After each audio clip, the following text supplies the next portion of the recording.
Israel के बाद अब ईरान ने अमेरिका को भी खुली चेतावनी दे दी है। खamenei के कैसे खुद सामने आकर इजराइल को सीधा सीधा युद्ध के लिए ललकार दिया है।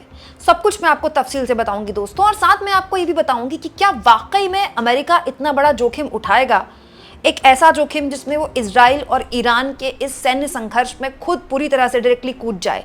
लेकिन उससे पहले एक बहुत ही इंपॉर्टेंट खबर मैं आपके सामने रखती हूँ दोस्तों। पूरी दुनिया में अब इस बात को लेकर खुले तौर पर चर्चा होने लगी है कि अमेरिका जो एडवेंचर दुनिया भर के मुल्कों में, अलग अलग मुल्कों में पिछले 20-25 सालों से कर रहा है, उसका हासिल क्या है।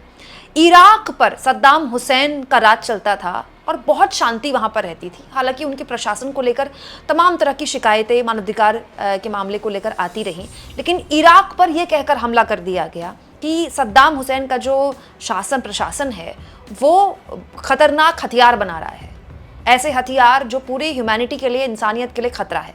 ये कहकर इराक पर हमला कर दिया गया, सद्दाम हुसैन के शासन का और उनका खात्मा कर दिया गया। लेकिन आज तक ना अमेरिका को ना नाटो को वहां किसी भी तरह के ऐसे हथियार का कोई भी सबूत मिला हो। अफगानिस्तान में जो एडवेंचर अमेरिका ने किया है उसका क्या खामियाजा ना केवल अमेरिका बल्कि अफगानिस्तान ने चुकाया है, सबने देखा है। तो अब लोग ये पूछ रहे हैं कि क्या अमेरिका वही कुछ ईरान के साथ करने वाला है, और अगर करने वाला है तो इसके लिए ईरान भी कैसे तैयार है। लेकिन उससे पहले देखिए अमेरिका के दोगलेपन की इंतहा।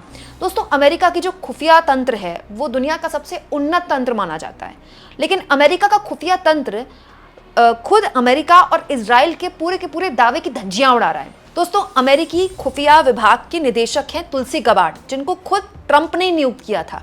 तुलसी गबार्ड का विश्लेषण और उनकी पूरी जानकारी बताती है, जो उन्होंने बहुत ही मेहनत और बहुत ही गहनता से जांच कर पाया, और उन्होंने ये बताया है खुद अपने देश को, अपनी सरकार को, कि फिलहाल ईरान के पास कोई परमाणु हथियार नहीं है। जी हाँ दोस्तों, और तो और तुलसी गबार्ड ने यह भी बताया अपने देश को कि जो सुप्रीम कमांडर हैं ईरान के, खamenei, उन्होंने पहले से रुके हुए कार्यक्रम को दोबारा शुरू करने की परमिशन नहीं दी है, जो कार्यक्रम ईरान ने रोका हुआ था परमाणु हथियार बनाने का। यानी कि आप कह सकते हैं कि अमेरिका जो खुफिया विभाग है अमेरिका का, वो खुद स्वीकार रहा है। लगातार जो इंटेल रिपोर्ट्स पूरी दुनिया से उनको मिलती हैं, उसके बाद उस निष्कर्ष में अमेरिका का खुफिया विभाग पहुंचा है कि ईरान परमाणु हथियार नहीं बना रहा है। खamenei ने ऐसी कोई इजाजत ईरान को नहीं दी है।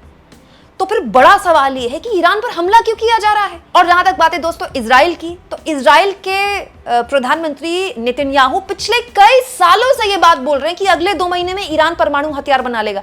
ये पिछले कई सालों से बोल रहे हैं, वो लगातार बोल रहे हैं, और अब इसकी चर्चा अमेरिका के अंदर भी होने लगी है। लगातार अमेरिका के कई सांसद ये कहने लगे हैं कि आखिर ये ईरान और इजराइल के बीच में जो संघर्ष चल रहा है, अमेरिका इसमें कोई थर्ड पार्टी या इंपॉर्टेंट पार्टी क्यों बनकर उभर रहा है, तब जबकि खुद हमारा खुफिया विभाग कह रहा है कि ईरान ऐसे कोई हथियार नहीं बना रहा है। वहीं दूसरी ओर दोस्तों ईरान के सुप्रीम लीडर खamenei भी सामने आए हैं। दोस्तों, ईरान के सुप्रीम लीडर अयातुल्लाह खamenei ने मंगलवार को सोशल मीडिया एक्स पर जो बात लिखी है उसको बड़ा गौर से देखना और हमें समझना चाहिए। उन्होंने लिखा, जंग शुरू होती है, हम आतंकी यहूदी शासन को कड़ा जवाब देंगे, उन पर कोई दया नहीं दिखाएंगे।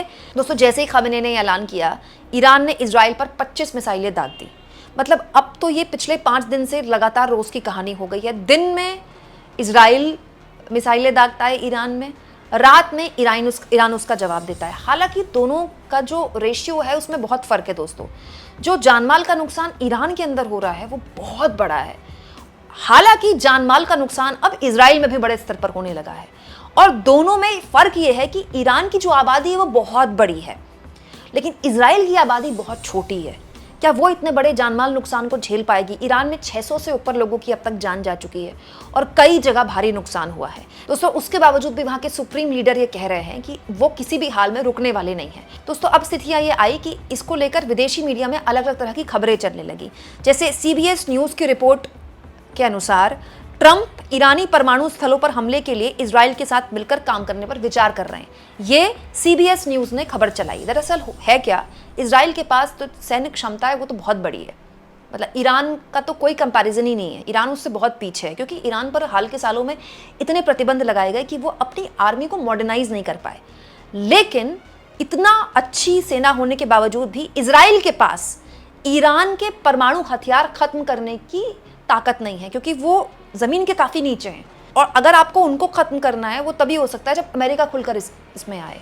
दोस्तों, नेतन्याहू तो खुलेआम अमेरिका से कह रहे हैं, उनसे कह रहे हैं कि आइए आप खुलकर हमारा समर्थन कीजिए। इजराइल तो खुलकर ये कह रहा है, लेकिन अमेरिका इससे थोड़ा बचने की कोशिश कर रहा है, क्योंकि ट्रंप इस वादे के साथ अमेरिका में आए हैं कि वो दुनिया भर में हो रहे युद्धों को रोकेंगे। इसीलिए वो हर दिन ये बात बोलते हैं कि मैंने पाकिस्तान और भारत का युद्ध रुकवा दिया, मैं रूस और यूक्रेन के बीच समझौता करवाऊंगा। तो अब अगर वो ईरान के ऊपर हमला कर देते हैं तो खुद उनका जो एक पूरा जो जन समर्थन है, जो कट्टर उनका समर्थक है, उनके बीच नाराज़गी पैदा हो जाएगी। अब हुआ क्या, जब ये खबर आई CBS न्यूज़ की तरफ से कि हो सकता है कि इजराइल के साथ मिलकर अमेरिका ईरान जहाँ पर भी अपना परमाणु स्थलों में जो भी कार्यक्रम चला रहा था वहाँ पर हमला बोल दे, तुरंत ईरान से भी खबर आ गई। दोस्तों, NDTV के पत्रकार हैं और विदेश मामलों को बहुत लंबे वक्त से कवर कर रहे हैं, उमा शंकर सिंह, उनके हवाले से खबर बता रही हूँ। ईरानी अधिकारियों ने न्यूयॉर्क टाइम्स को बताया है, अगर अमेरिका युद्ध में शामिल होगा तो उनका देश होर्मुज़ जल डमरू मध्य में बारूदी सुरंग बिछाना शुरू कर देगा। दोस्तों, आसान भाषा में जब लोगों ने इसका मतलब ग्रुप से जानना चाहा तो ग्रुप बताता है कि स्टेट ऑफ होर्मुज़ एक संकीर्ण समुद्री मार्ग है जो फारस की घाटी को ओमान की खाड़ी से जोड़ता है, जिसके मध्यम में विश्व का लगभग 20% तेल निर्यात होता है। ये वैश्विक ऊर्जा व्यापार के लिए महत्वपूर्ण है। खदानों यानी कि माइंस बिछाने का मतलब है समुद्र में विस्फोट उपकरण रखना जो जहाज़ों को नुकसान पहुंचा सकता है। ईरान इस रणनीति का उपयोग अमेरिका या इजराइल के सैन्य हमलों को रोकने के लिए कर सकता है, क्योंकि ये तेल आपूर्ति को बाधित कर वैश्विक अर्थव्यवस्था को प्रभावित कर सकता है। हालांकि ईरान का खुद तेल का निर्यात भी इसी मार्ग पर निर्भर है, इसीलिए ऐसा करना उसकी अर्थव्यवस्था को नुकसान पहुंचा सकता है। अंतर्राष्ट्रीय नौसेनाएं जैसे अमेरिका 5th फ्लीट इसे रोक सकती है। यानी कि आप कह सकते हैं कि वो हिस्सा जो हर लिहाज से अमेरिका के लिए और पूरी दुनिया के तेल आपूर्ति के लिए महत्वपूर्ण है, वहां माइंस बिछाकर आग लगा सकता है, विस्फोट कर सकता है ईरान ने ये जवाब दिया कि अगर हम पर हमला कर दिया, अमेरिका खुलकर इस मामले में आ गया तो हम ये कर देंगे। अगर ऐसा हुआ तो पूरी दुनिया में जो तेल की कीमतों को लेकर अव्यवस्था है उसका आलम भयंकर हो जाएगा। अब बहुत से लोग ये कहते हैं दोस्तों कि ईरान ये क्यों करेगा अपना नुकसान, तो ईरान ये इसलिए करेगा दोस्तों क्योंकि ईरान अब अस्तित्व की लड़ाई लड़ रहा है।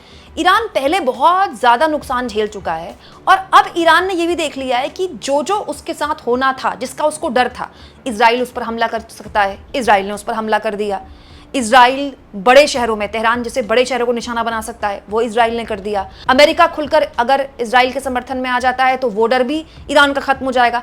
तो जिन जिन प्रेशर्स की वजह से ईरान किसी भी तरह के समझौते या संधि में आ रहा था, वो सारे प्रेशर्स और वो सारे मुद्दे ऑलरेडी खत्म हो चुके हैं, क्योंकि वो सब कुछ तो हो चुका है उस पर। अब ईरान के पास इसके अलावा विकल्प क्या है? ईरान इसके अलावा करेगा तो करेगा, क्योंकि देखिए, अगर अमेरिका के खुफिया विभाग ये कह रहा है कि ईरान के पास परमाणु हथियार नहीं है और वो नहीं बना रहा है, उसके बावजूद भी अगर उस पर हमला किया जाता है, लगातार ये हमला जारी रहता है, इसका मतलब उद्देश्य परमाणु हथियार है ही नहीं।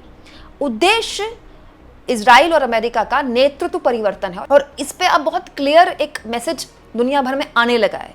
दोस्तों, इजराइल और अमेरिका चाहते हैं कि 36 साल से जो सुप्रीम लीडर हैं ईरान के, खामेनेई, उनका पूरा सत्ता परिवर्तन हो जाए। हालांकि दोस्तों, खामेनेई खुद भी अपने देश के अंदर इस तरह के गुटों के विरोध का सामना कर रहे हैं।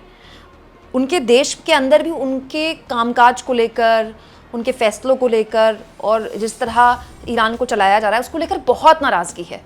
लेकिन अब ये जो संघर्ष चला है ना, होता क्या है, इससे मामला बिल्कुल उलट हो गया है। अब ये पूरा का पूरा संघर्ष खामेनेई ने एक तरह से ईरान की संप्रभुता, ईरान की अस्मिता से जोड़ दिया है। और ये होता भी है दोस्तों, जब भी देश पर हमला होता है तो फिर देश अपने आंतरिक जो अंतर्विरोध है उसको भूलकर एक हो जाता है। सबके मन में एक आम सहमति बनती है, पहले देश बचा लेते हैं, उसके बाद तय करेंगे देश कौन चलाएगा या देश कैसे चलेगा। ईरान में यही हो रहा है। वहीं दूसरी ओर इजराइल में अलग तरह का माहौल है। इजराइल के लोगों ने कभी कल्पना भी नहीं की थी कि तेल अवीव जैसे बड़े शहरों में कुछ ऐसे मिसाइलें दाग सकता है ईरान। ये बात सच है कि जितना नुकसान ईरान में इजराइल कर पा रहा है उसमें बहुत कम नुकसान उसके बनस्पत इजराइल के अंदर ईरान कर पा रहा है। लेकिन जो जो वो कर रहा है वो भी अपने आप में बहुत महत्वपूर्ण है, वो बहुत बड़ी बात है। और ये हर दिन जो ये हमले होते रहेंगे, ये इजराइल की जनता के बीच उसके नेतृत्व नेतन्याहू से सवाल पूछने को और उनको एक तरह से मौका देंगे कि आप ये सब कर क्यों रहे हैं, हालांकि दोस्तों अमेरिका के राष्ट्रपति G7 की बैठक को बीच में छोड़कर जिस तरह से अमेरिका वापस गए और उन्होंने सीज फायर को लेकर जो सख्त बयान दिए कि टोटल सरेंडर, बिना किसी शर्त के ईरान को टोटल सरेंडर करना पड़ेगा, इससे ईरान पर भी काफ़ी दबाव है। ईरान की जनता का भी उनके नेतृत्व पर काफ़ी दबाव है और किसी भी तरह से अब ईरान और ये जो संघर्ष है इसको और झेल पाने की स्थिति में बिल्कुल भी नहीं है। और इसीलिए ईरान अपनी तरफ से जो मुस्लिम ममालिक हैं उनको एक करके प्रेशर डाल रहा है अमेरिका पर कि कैसे भी करके जो स्थितियां हैं उनको अब काबू में किया जाए और ये जो संघर्ष है उसको रोका जाए। लेकिन अगर इस मामले में अमेरिका आगे बढ़ जाता है, जिस तरह से ट्रंप की तरफ से बयान आ रहे हैं, एग्रेसिव बयान, तो फिर दोस्तों हालात यहाँ पर बद से बदतर होने तय हैं, जो ऑलरेडी बहुत अच्छे नहीं है। दोस्तों आपको क्या लगता है, क्या ऐसा हो सकता है? कमेंट बॉक्स में ज़रूर लिखें। और दोस्तों थैंक्स और ज्वाइन, मेरी आप लोगों से बार बार गुजारिश रहती है कि वो 2 ऑप्शन है जिसके जरिए आर्थिक तौर पर आप चैनल के हाथ मजबूत कर सकते हैं। आप चैनल को सब्सक्राइब करते हैं, शेयर करते हैं, ये बहुत बड़ी बात है, बहुत बड़ी मदद है। लेकिन आज के दौर में फ्री जर्नलिज्म करना बहुत मुश्किल है और जिस तरह से खबरें मैं आपको दिखाती हूँ वो गोदी मीडिया के नैरेटिव से बिल्कुल अलग है।